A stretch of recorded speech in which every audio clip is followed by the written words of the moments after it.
They said it was impossible.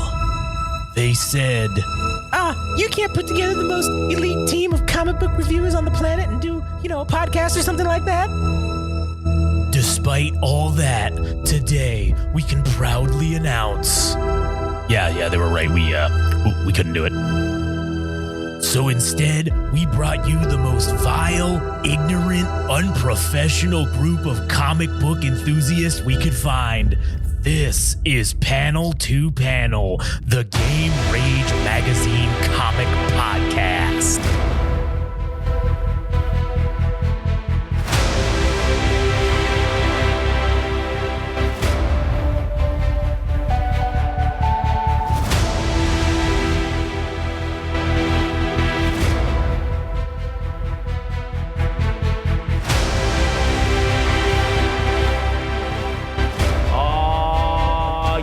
Again, For Vendetta numero 5, number 5. Bringing it in for the win.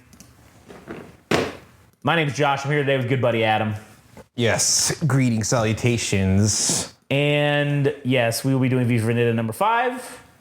But before V cuts his promo, we need to cut our own promo, a promo of our own. And that promo is, if you want to listen to all of the Game Rage content, the Game Rage Magazine nonsense, you go to YouTube. YouTube, Game Rage Magazine. Like, comment, subscribe.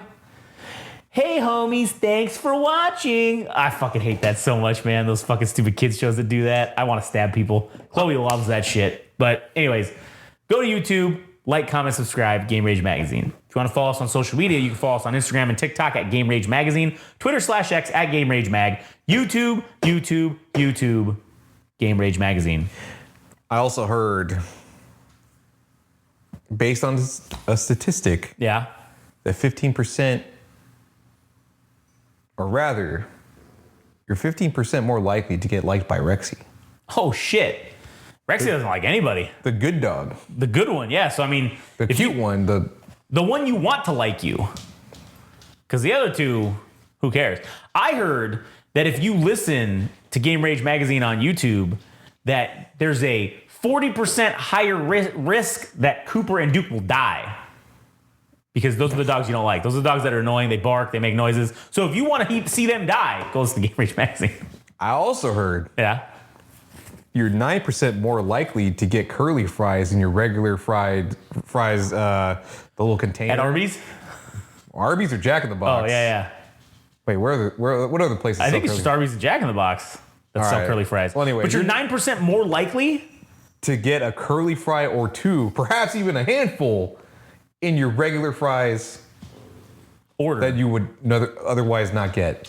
That's pretty fucking sweet because it is always nice to see the bonus curly fries when you weren't even asking for them. Oh yeah, not to mention the bag fries. Oh man, the survivors, you mean? When you clean out everything and you get your hamburger and everything. Yep, there's a bonus of handful of fries. Yeah, and you're like, oh shit, man, there's a handful more. There's a whole nother small fry in here. That is also part of the 9%. That's okay. All right. Well, you know what? That seems like it's worth it to me. To me, that is for free. To listen to us for free, and you have a higher likelihood of getting curly fries than your regular fries. You didn't ask for that. Fuck, man. What a great deal. Goddamn, Game Rage Magazine providing value to the customers. All right. It's a true story. That's what we do. Anyways. Oh, yeah. If you like Adam, go to All Gas No Trash Official on Instagram and listen to All Gas No Trash the podcast. And if you want to hear about anime and mangas, go to the Anime Syndicate podcast and listen to Frank at anime_syndicate_podcast on Instagram. Yeah, if you want to get butthurt about music or anime, you go to either one of those. Either one will provide you with a plethora of butthurtedness. All right, V for Vendetta, number 5. All right, for the sake of getting this across as it was intended, I think it's worth reading verbatim. Yeah, okay. The statement, the lines. Yeah, because it's fucking great, dude. I fucking love it. All right. So we have them, we have the pigs, we have the fucking, everybody up in the TV station on the cover of What's My Line, and then it's fucking V's mask down on the floor, right? That's the cover. Yeah, so, yep. We cut back to V. mid promo, because he ended his promo in the last episode, or the last issue ended with him beginning the promo. Now he's here. I suppose you're wondering why I've called you here this evening. Well, you see, I'm not entirely satisfied with your performance lately. I'm afraid your work's been slipping and well, I'm afraid we've been thinking about letting you go. And he's talking to London, the populace of London. Oh, I know. You've been with the company a long time now. Almost 10,000 years. My word, doesn't time fly? It seems like only yesterday. And this is when we go back to Monkey. I remember the day you commenced your employment, swinging down from the trees, fresh-faced and nervous, a bone clasped in your bristling fist. Where do I start, sir, you asked plaintively. I recall my exact words. There's a pile of dinosaur eggs over there, youngster, I said, smiling paternally the while. Get sucking. Wait, I clicked them off. All right, there we go. All right. And then we get the chapter 4, a vocational viewpoint. And we have V continuing his monologue. Well, we've certainly come a long way since then, haven't we? And yes, you're right. In all that time, you haven't missed a day. Well done, thou good and faithful servant. Are you coming? I thought you were going to the bathroom. No, I wasn't going to the bathroom. Oh. Callie, excuse me. And I was like, we're not interrupting this monologue. Also, Cats. Please don't think I've forgotten about your outstanding service record or about all of the invaluable contributions that you've made to the company. And it shows, in the background, we got the moonwalking, the space, fire, the wheel, agriculture. It's an impressive list, old timer. A jolly impressive list, don't get me wrong. But well, to be frank, we've had our problems too. There's no getting away from it. Do you know what I think a lot of it stems from? I'll tell you. It's your basic unwillingness to get on within the company. You don't seem to want to face up to any real responsibility or to be your own boss. Lord knows you've been given plenty of opportunities. We've offered you promotion time and time again, and each time you've turned us down. I couldn't handle the work, governor. You wheedled. I know my place. To be frank, you're not trying, are you? You see, you've been standing still for far too long. It's starting to show in your work. And I might add, in your general standard of behavior. The constant bickering on the factory floor has not escaped my attention, nor the recent bouts of rowdiness in the staff canteen. Then, of course, there's, well, I didn't really want to bring this up, but, well, you see, I've been hearing some disturbing rumors about your personal life. No, never you mind who told me. No dames, no pack drill. I understand that you are unable to get on with your spouse. I hear that you argue. I am told that you shout. Violence has been mentioned. I am reliably informed that you always hurt the one you love, the one you shouldn't hurt at all. And what about the children? It's always the children who suffer, as you're well aware. Poor little mites. What are they to make of it? What are they to make of your bullying, your despair, your cowardice, and all your fondly nurtured bigotries? Really, it's not good enough, is it? And it's no good blaming the drop in work standards upon bad management either. Though to be sure, the management is very bad. In fact, let us not mince words. The management is terrible. We've had a string of embezzlers, frauds, liars, and lunatics making a string of catastrophic decisions. This is plain fact. And what's fucking great is you have in the background, you've got Hitler, Stalin, Mussolini, and I don't know who the other guy is in the bottom corner because it's covered by dialogue. But as he's saying that, goddamn, the imagery is so impactful. He goes on. But who elected them? It was you. You who appointed these people. You who gave them the power to make your decisions for you. While I'll admit that anyone can make a mistake once, to go on making the same lethal error century after century seems to me nothing short of deliberate. You have encouraged these malicious incompetents who have made your working life a shambles. You have accepted without question their senseless orders. You have allowed them to fill your workspace with dangerous and unproven machines. You could have stopped them. And in the background of this panel, we have the nuclear bomb going off. He goes on to say, all you had to say was no. You have no spine. You have no pride. You are no longer an asset to the company. I will, however, be generous. You will be granted 2 years to show me some improvement in your work. If at the end of that time you are still unwilling to make a go of it, you're fired. And as he says that, the V that's in that office is just getting lit up by machine guns from the Norse Fire soldiers. Yeah, and he, in the midst of all this, the Norse Fire soldiers are storming the building, and he escorts out the hostages and shit. Right. So we're led to believe that V has been killed, or so we thought. And he ends the statement or the video with, that will be all. You may return to your labors. Normal service will be resumed as soon as possible. And then we go to chapter 5, the vacation, and it just says away. And we have, who's this fucking dickhead again? What's his name? Finch? Finch, that's right. Finch is on a beach, fucking with full trench coat, full G-Man trench coat, smoking a pipe. The birds are the seagulls are flocking in the background. And basically, I don't know why. Creedy's like his new partner. Yeah, it's like his new buddy, right? Like, or is after the other guy, after what's his name? Almond being dead. So anyway, we go on to see this interaction between them, and they're going into this room, and they're basically like, "Ha, this was ingenious the way he did this shit. And look at this guy, he did all this, and he had Dascom seal off the building. He knew that the transmitter was here. Like, he knew everything, right? Ingenious, but he couldn't get out."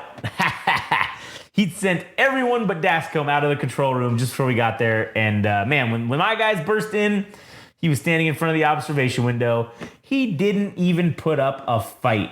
They just opened up with the shooters and and he's like, "Where's Dascom?" And he's like, "Huh?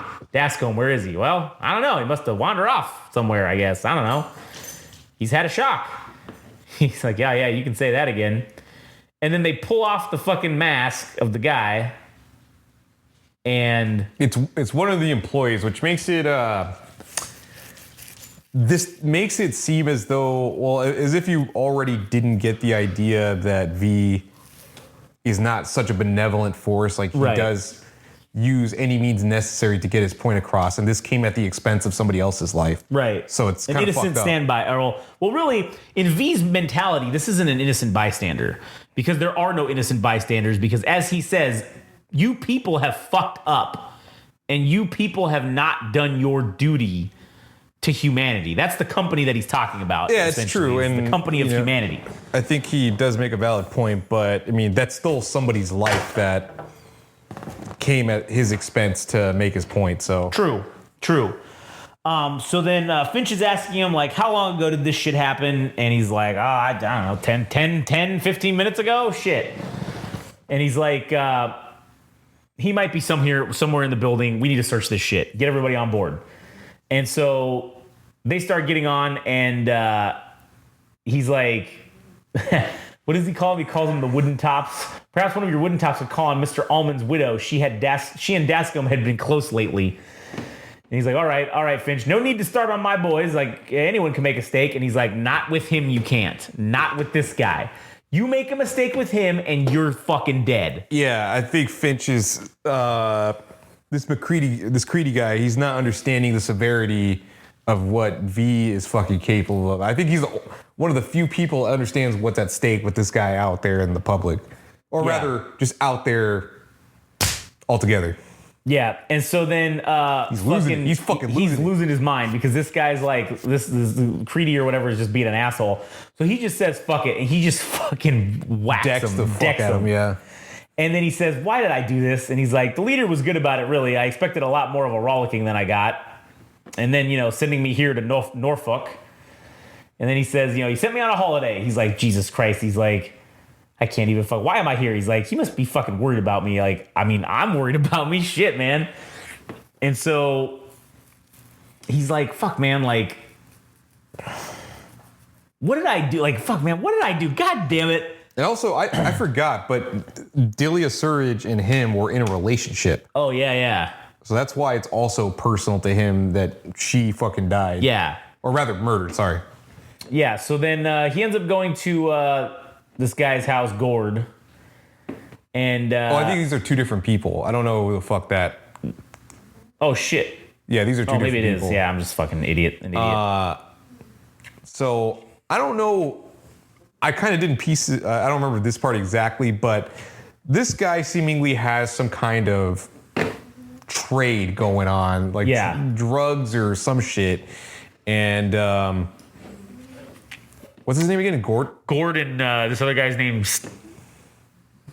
Yeah, I don't know who the fuck this. I don't know what this guy's name is. The guy who's picking up or whatever. Well, anyways, the reason he's important is because he's hosting Evie, who has now reverted back to just being what is it like? What would be the polite way to say it? Like getting the girlfriend experience. This guy's hosting her because otherwise she would be homeless. Right, yeah. And she's blown off the fact that V was ever part of her life. Fuck this guy. Yeah, basically. And then the next couple of pages portrays, to show the other side of the coin that this could be Evie's situation. And actually, she herself is in a similar situation, except she's not dancing on stage, but she's still, it's the same functional role. But Allman's wife is at the, working the, what the fuck is like a cat. It's like a cabaret show, maybe, I guess. I don't know. What do you call it? The goddamn thing where you're like where you have the dancers and stuff. Strip club? No. God damn it. I forgot I forgot the word, but anyways. Like a go-go dance club? Nah. I don't know what the fuck you're trying to say. I forgot what it was. You said the place with the dancers? What else is there? Yeah, because it's like tasteful nudity. Yeah, it's cabaret. I don't think it's cabaret. It is cabaret. It's not cabaret. All right, whatever. All right, well, anyways. Cirque du Soleil. So they're having a night out at this fucking strip club, seemingly. That's the only functional word that I could use for now. Fancy strip club. Fancy strip club. This guy's at the bar having a good time with Evie. She's getting sauced. And yeah,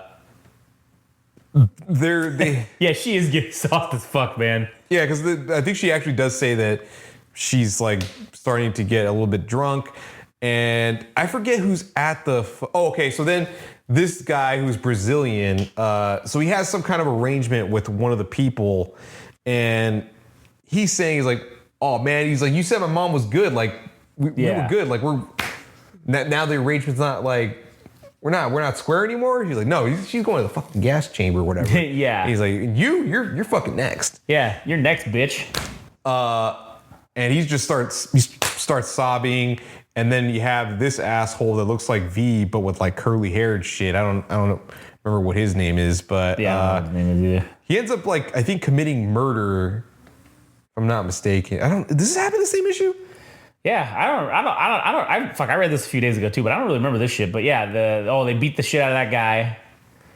And then, fucking, Evie's fucking drunk as fuck, so she's throwing up on the side of the fucking street. And then V's monitoring her from a distance to keep tabs on her.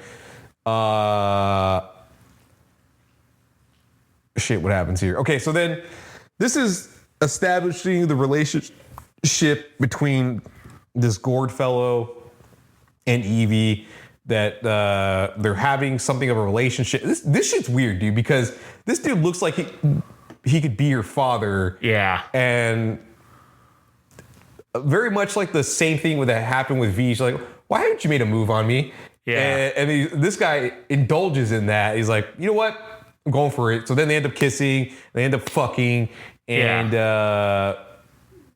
so that's how Evie repays people that are kind to her, is it with sex. It's kind of pathetic and sad. Yeah, it is. It is sad. So and the crazy part, she's only 16, dude. Yeah, man, that's also fucked fucking that's fucked up, man. Yeah. So the people that were at the strip club or whatever the fuck it was, they have some kind of, this Gord fellow has some kind of arrangements with drugs or moving products or whatever. I don't know what those products are, but this guy, the smiling face guy, ends up murdering Gord, and now she's left out in the streets again once more. So Evie is now put in a position where she could either choose to figure out what she should do with her life, so that she could be independent, or is she gonna end up like fucking Ullman's wife? Yeah, and she basically is having flashbacks from every moment in her life when shit, like her mom dying, her dad being taken away, V leaving her, now this guy leaving her, basically dying. So it's like all the men in her life walk out on her, or like die, bad things. yeah. So now she's becoming desensitized, and now and we're given the idea that she might kill herself because there's a gun. Yeah, she opens a drawer and there's a fucking revolver in there. So, yeah. So this section, I think, is really just to, as I understand it, it seems like Alan Moore was just trying to throw in another obstacle, or to show Evie back into, because that's kind of like the whole point of the rabbit in the cage thing, is like, right, yeah. you can't fucking go back to this. It's like, no, yeah, it's can't. not gonna fucking work. So you do this, you end up being a stripper at the strip club, or unless you change and follow V's path, you might work out to being a better human. But yeah, now she went down that path again, and she ended up exactly where she was. Exactly at square one, back again. So interesting, man. This is a good issue, man. There was that fucking whole fucking monologue. That monologue, dude, man, was so good, dude. Like so fucking good. Yeah. It's contrasted by the movie, which is more of a heart-to-heart than a stand-up meeting, like what this is. I feel like this was better. I like this more because this is what they should have went with. Yeah, I do like this conversation more because it talks about the accolades of humanity and like the history from monkey to human. Yeah. And then also all the things that we've done wrong with putting dictators in power and everything, that we all had a choice to stop these things, but we didn't. And that's why we're in the predicament that we're in. And that's why V is relaying this message to people to say, you have a choice. You can go with this, or you can stand up and fight, but that choice is yours. And we will have, so V essentially put everybody on a PIP, and that's, yeah, performance improvement plan. He put humanity on a performance improvement plan. 2 years. You gave fucking 2 years. Like you, if you don't fucking improve, you cut. You just get rid of him. Yeah, pink slip. He's gonna nuke everybody. That's gonna be V's fucking option. He's gonna nuke everyone. Anyways, another riveting episode, another riveting issue of fucking V for Vendetta. We're at the halfway point, and as we were saying before, it's looking like maybe we're gonna do 4 fucking episodes of comics a week. So you're gonna get your fill of fucking comic books. Oh yeah. And, enjoy it. Hopefully it's not too much, but that's a you problem, not really an us problem. So you can suck our ass. Yeah. We're doing what we want to do. All right. Anyways, if you want to listen to other stuff, you go to Game Rage Magazine on YouTube. Game Rage Magazine there. Like, comment, subscribe. Also, Follow us on Instagram and TikTok at Game Rage Magazine, Twitter/X at Game Rage Mag, YouTube, again, Game Rage Magazine. Follow Adam at All Gas No Trash Official on Instagram and go listen to the All Gas No Trash podcast. You can also follow Frank at anime_syndicate_podcast.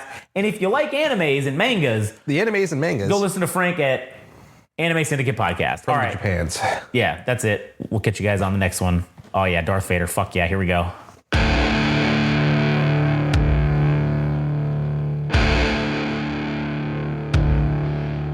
That was Panel to Panel, the Game Rage Magazine comic book podcast. Thanks for listening. If you want to know more and follow along, go to Instagram and TikTok. Follow at Game Rage Magazine. If you want to follow on Twitter/X at Game Rage Mag. Tune in next time.